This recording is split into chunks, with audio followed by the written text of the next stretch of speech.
খুব সহজেই কম উপকরণ দিয়ে ঘরেই তৈরি করে ফেলুন মুচমুচে খাস্তা ঠেকুয়া। নমস্কার, আমি পূজা। আমার নতুন একটি ব্লগে আপনাদের সবাইকে স্বাগত জানাই। আশা করি আপনারা সবাই ভালো আছেন। চলুন দেখে নেওয়া যাক স্টেপ বাই স্টেপ কিভাবে আমরা ঠেকুয়া তৈরি করব। কি নারকেল নিয়ে নিয়েছি কোড়ানোর জন্য। এখানে নিয়ে নিয়েছি নারকেল কোড়া, অল্প নারকেল কুচি, চিনেবাদাম রোস্ট করা আর কিছুটা মৌরি। ফার্স্টে আমি 1 কাপ ময়দা নিয়ে নিব। তার মধ্যে আমি হাফ কাপ রাভা বা সুজি অ্যাড করে নেব।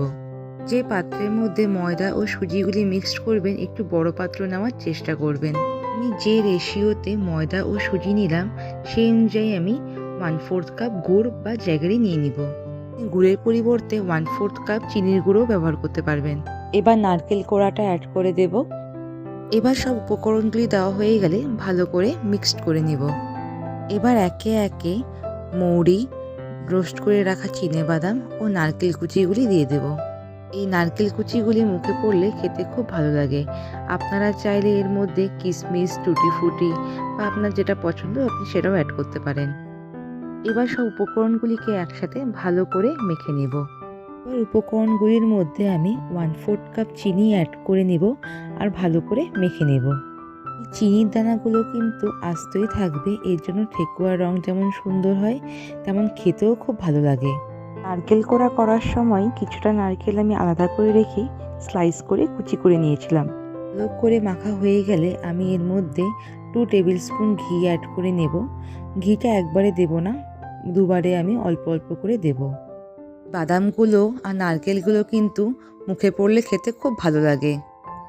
ঘি দিয়ে ভালো করে মাখার পরে হাতে কিছুটা মিশ্রণ নিয়ে চাপ দিয়ে দেখবেন যে বল আকৃতি বা মণ্ড আকৃতি হচ্ছে কিনা।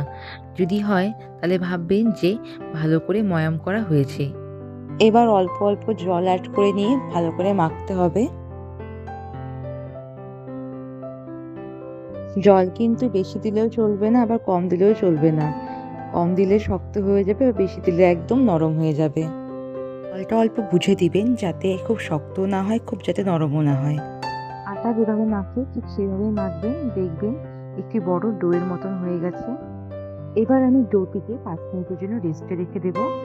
আর এই ডো থেকে আমি কিছুটা অংশ তুলে নিয়ে হাতে চাপ দিয়ে দিয়ে ছোট ছোট কয়েকটি বল বানিয়ে নেব। এবার এই বলগুলোকে সুন্দর শেপ দেওয়ার পালা। আপনাদের কয়েকটি ডিজাইন দেখাবো, ভালো করে দেখে নিন। আপনারা চাইলে আপনাদের মন মতন ডিজাইন দিতে পারেন। এই দেখুন, কাঁটা চামচ দিয়ে আপনারা খুব সহজেই এরকম একটা পাতার ডিজাইন করে নিতে পারবেন। ভিডিওটি ভালো লাগলে একটি লাইক করে দিবেন, আর যারা আমার চ্যানেলে নতুন আছেন চ্যানেলটিকে অবশ্যই সাবস্ক্রাইব করে দিবেন। কাঁটা চামচ দিয়ে এটি আরেকটি ডিজাইন, দেখুন তো কোনটা ভালো লাগে সব থেকে।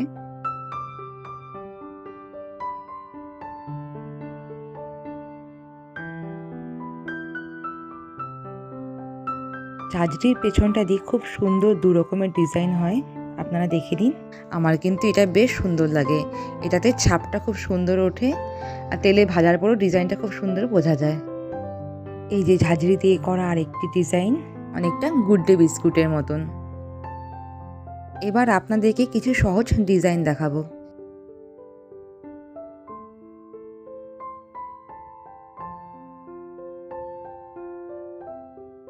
এই দেখুন, কাঁটা চামচ দিয়ে আরেকটি ডিজাইন। যে উপরে এক্সট্রা চিনিগুলো দেখতে পাচ্ছেন, এগুলো কিন্তু মুখে পড়লে খুব ভালো লাগে খেতে। এটি আরেকটি নতুন ডিজাইন, আপনারা আপনাদের পছন্দ মতন বিভিন্ন রকমের ডিজাইন দিতে পারেন।